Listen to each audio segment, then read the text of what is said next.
Hello दोस्तों, GK with Govinda में आपका स्वागत है। आज मैं आप लोगों को क्लास 10 का जो एग्ज़ाम आने वाला है उससे रिलेटेड इम्पॉर्टेंट क्वेश्चन, इतने ज़्यादा इम्पॉर्टेंट है कि इससे जो है बहुत सारे क्वेश्चन आपको देखने को मिलेंगे। तो चलिए सबसे पहले जो है ना वीडियो स्टार्ट करते हैं, क्योंकि आगामी परीक्षा आपको जो है 20 तारीख से स्टार्ट है और इसमें आपको अच्छे नंबर लाने हैं। तो इसके लिए आपको बेस्ट ऑफ लक। पहला क्वेश्चन है कि वियना सम्मेलन की मेज़बानी किसने की थी।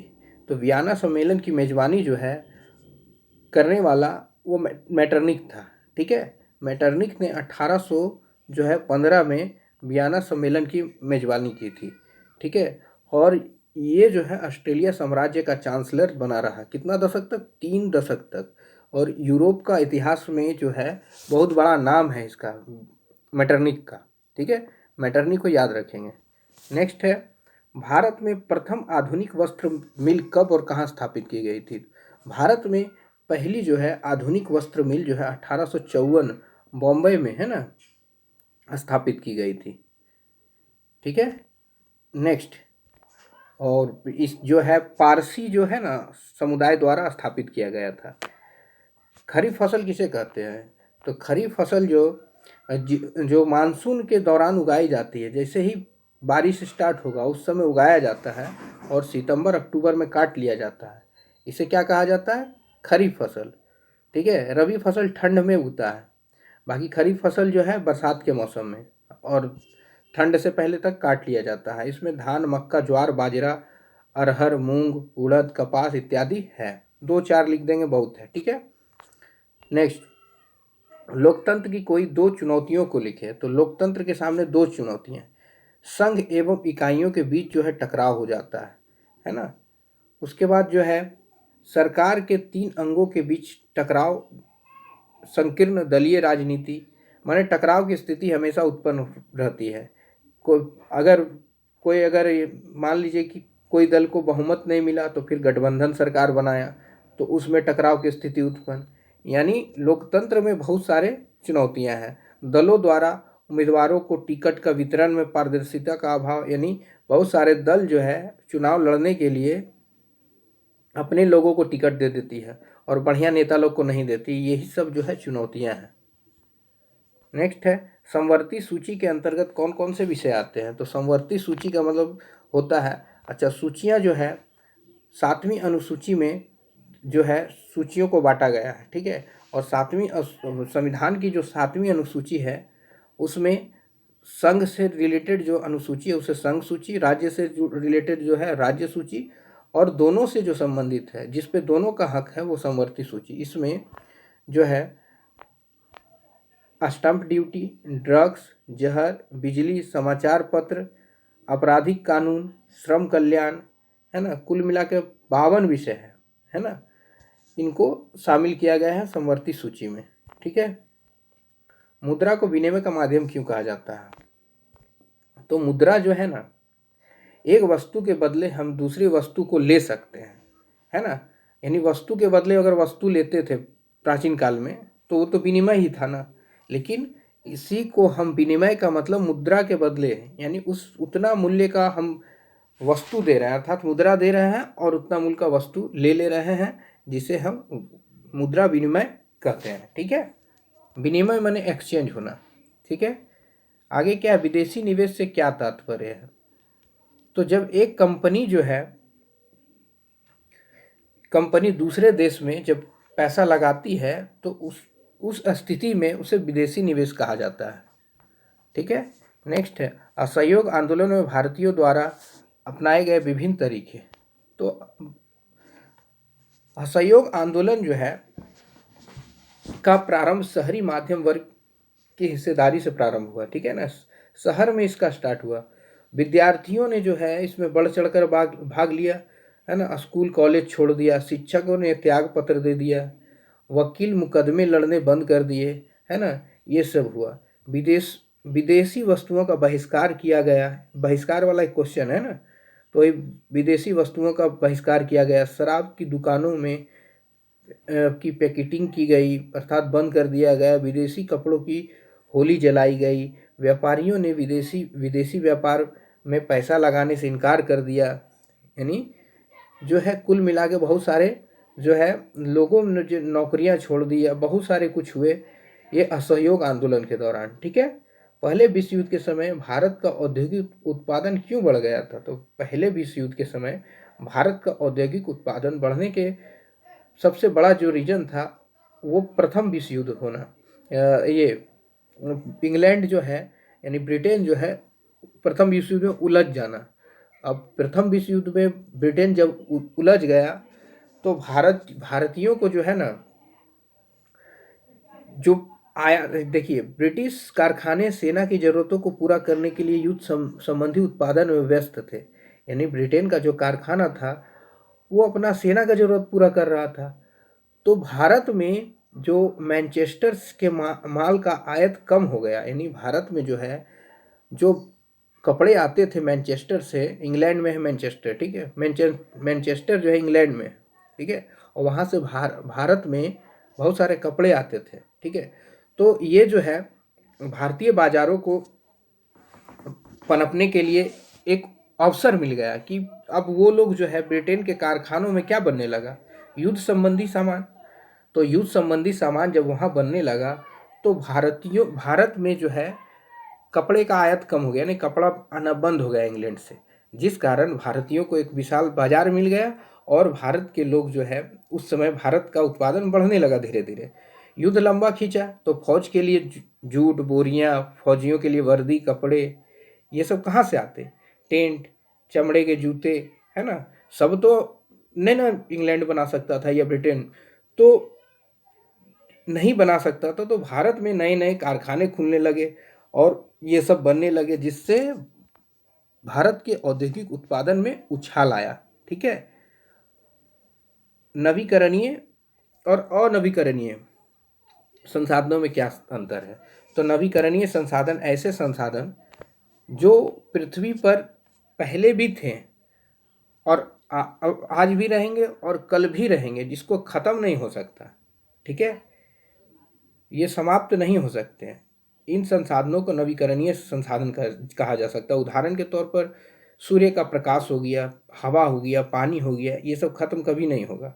ठीक है, जबकि कोयला, पेट्रोलियम, है ना, जो जीवाश्म ईंधन है, इनको अनवीकरणीय संसाधन कहते हैं, ये समाप्त हो जाएंगे। इन संसाधनों को अनवीकरणीय संसाधन कहते हैं। ठीक है, नेक्स्ट, दबाव समूह की गतिविधियां लोकतांत्रिक सरकार के कामकाज में कैसे उपयोगी है? तो सबसे पहले तो दबाव समूह होता क्या है ये जान लें। तो दबाव समूह ऐसे लोग होते हैं जो अपनी मांगों को मनवाने के लिए सरकार पर दबाव डालते हैं, है ना।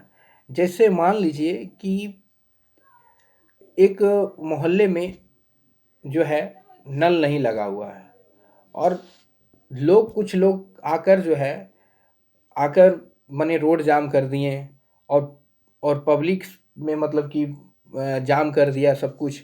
इससे क्या होता है कि सरकार के काम में बाधा आ जाता है, आवागमन नहीं हो पाता है। तो क्या हुआ, सरकार पर दबाव डाला जा रहा है कुछ काम के लिए। या फिर एक अन्ना हजारे का पार्टी था जो कुछ बिल पे बहस कर रहा था और उसने सरकार पर दबाव डालकर अपनी अपनी बात जो है रखी और बात मनवाने का प्रयास किया। ये जो है इस तरह का जो समूह होता है इसको क्या कहते हैं? दबाव समूह कहते हैं। अब दबाव समूह जो है आंदोलनों के माध्यम से आम जनता जो है सरकार को अपनी समस्याओं से अवगत करवाती है कि मेरा ये समस्या है ना।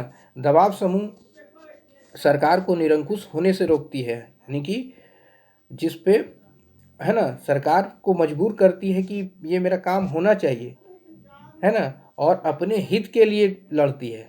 ठीक है, तो इस तरह की जो होता है, तो ये एक तरह से देखा जाए तो सरकार के लिए भी दबाव समूह बहुत अच्छी होती है। ठीक है, तो सरकार का जो है काम जैसे नल लगवाना और भी जैसे मैंने सड़कें बनवाना बताया, ये तो सरकार का ही काम था, लेकिन लोग आए और काम को किया, काम गिनवाया। इससे क्या हुआ कि जनता की भलाई हुई और सरकार की भी भलाई हुई। सरकार ने अपना वाहवाही लूट लिया। श्रीलंका के समाज की के जातीय बनावट की व्याख्या कीजिए। तो श्रीलंका में दो प्रकार के समुदाय ज़्यादातर थे।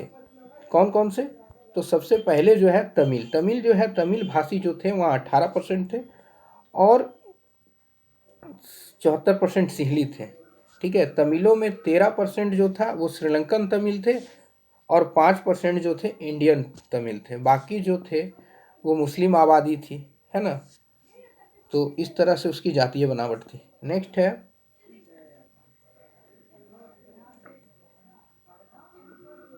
तमिल बोलने वाले के दो समूह है ना, सब यहाँ पर लिखा हुआ है। ऋण की शर्तों का उल्लेख करें, है ना।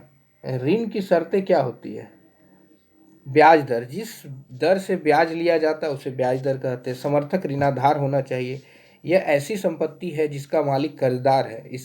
इसका इस्तेमाल हुआ, है ना, उपातक को गारंटी देने के लिए करता है। जब तक कि कम से कम का भुगतान नहीं हो जाता, यानी कम से यानी समर्थक ऋणाधार का मतलब हुआ कि एक कुछ भी देना होगा। मान लीजिए कि कोई कर्ज ले रहा है तो उसको गिरवी के तौर पर कुछ देना होता है। और अगर मान लीजिए कि वापस नहीं किया पैसा, तो वो जो ऋणाधार दिया अर्थात जो गिरवी वस्तु रखा है उसको बेचकर जो है कर्ज देने वाला कर्जदाता जो है वो अपना पैसे का जो है हिसाब किताब बढ़िया से कर ले। इसी तरह से इसको क्या कहते हैं? समर्थक ऋणाधार कहते हैं। नेक्स्ट है कि आवश्यक कागजात भी जरूरी है ना। कि आवश्यक अगर पहचान पत्र, आयु प्रमाण पत्र, पासपोर्ट ये सब ना हो तो बहुत जगह आपको लोन नहीं मिलेगा। ठीक है। नेक्स्ट है कि विश्व व्यापार संगठन के 3 उद्देश्य। तो विश्व व्यापार संगठन जो है, व्यापार संगठन सदस्यों को व्यापार का उपयोग जीवन स्तर बढ़ाने, रोजगार सृजित करने और लोगों के जीवन को बेहतर बनाने के साधन के रूप में करने में मदद करता है। विश्व व्यापार संगठन व्यापार नियमों की वैश्विक प्रणाली को संचालित करता है और विकासशील देशों को उनकी व्यापार क्षमता बनाने में मदद करता है। ठीक है, कहने का मतलब ये है कि विश्व व्यापार संगठन जो है अपने सदस्यों का जीवन स्तर को बढ़ाता है, अच्छा करता है, रोजगार लाता है किसी देश में, है ना, जीवन को बेहतर बनाने के लिए साधन मुहैया करवाता है। विश्व व्यापार संगठन जो है विकासशील देशों को व्यापार करने में मदद भी करता है। ठीक है, ये विश्व व्यापार संगठन के उद्देश्य हैं। ठीक है, इसकी स्थापना 1 जनवरी 1995 को हुई थी। आगे क्या है कि 18वीं सदी के यूरोप में लोगों को ऐसा क्यों लगता था कि मुद्रण संस्कृति निरंकुशवाद का अंत और ज्ञानोदय होगा। तो सबसे पहले तो जान लीजिए कि मुद्रण संस्कृति मतलब छपाई का काम। अर्थात छपाई क्या, किताबों का छपने से दुनिया जो है बदल गई। लोग जो है जानने लगे, एक दूसरे को समझने लगे, एक देश को समझने लगे, दूसरे देश को समझने लगे। और बहुत सारे जो निरंकुश जो वाद आपका देश था उनके प्रति भी जागरूकता बढ़ने लगी लोगों में। ठीक है, और बहुत सारे जो देशों में है क्रांति आई इसी कारण से। एक मार्टिन लूथर का नाम जो है मुद्रण संस्कृति में जाना जाता है ना। और इन्होंने चर्च का भांडाफोड़ किया, किसके माध्यम से? मुद्रण संस्कृति के माध्यम से। ठीक है, तो जागरूकता बढ़ाने में अहम योगदान था मुद्रण। मुद्रण का मतलब छपाई का काम, किताब छपना। ठीक है, और लोगों के बीच में किताबों का ज्ञान का प्रसार होना। एक अर्थव्यवस्था में मुद्रा की भूमिका की विवेचना कीजिए। तो एक अर्थव्यवस्था में मुद्रा द्वारा सारा वस्तु, तो खाने पीने का हो या कुछ भी, मुद्रा मापक के रूप में हो, है ना, मुद्रा जो के रूप में व्यक्त किया जा सकता है। मुद्रा को भंडार के रूप में रख सकते हैं। अर्थव्यवस्था में महत्वपूर्ण भूमिका निभाती है मुद्रा। जल की कमी को ही जल दुर्लभता कहते हैं। ठीक है, जल के बचाव के लिए हम क्या कर सकते हैं? जल के संरक्षण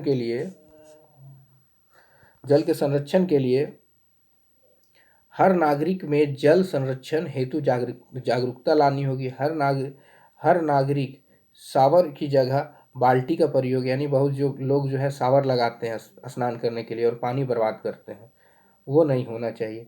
सेविंग करते समय नल बंद कर देना चाहिए। है ना। बर्तन धुलते समय नल के स्थान पर टब का प्रयोग करना चाहिए, ठीक है। और राजस्थान जैसे अर्ध शुष्क क्षेत्रों में जो है क्या करना चाहिए, वर्षा जल संग्रहण के लिए भूमिगत टैंक जो है उसी में जल संग्रहित किया जाता है, तो उसकी पद्धतियाँ और भी डेवलप करनी चाहिए, है ना। जल दुर्लभता माने जल की कमी, है ना। जल की कमी से जो है बहुत सारे देश आज प्रभावित हैं, ठीक है। तो वीडियो अच्छा लगा हो तो वीडियो को लाइक करें, सब्सक्राइब करें। धन्यवाद। आगे परीक्षा के लिए बेस्ट ऑफ लक।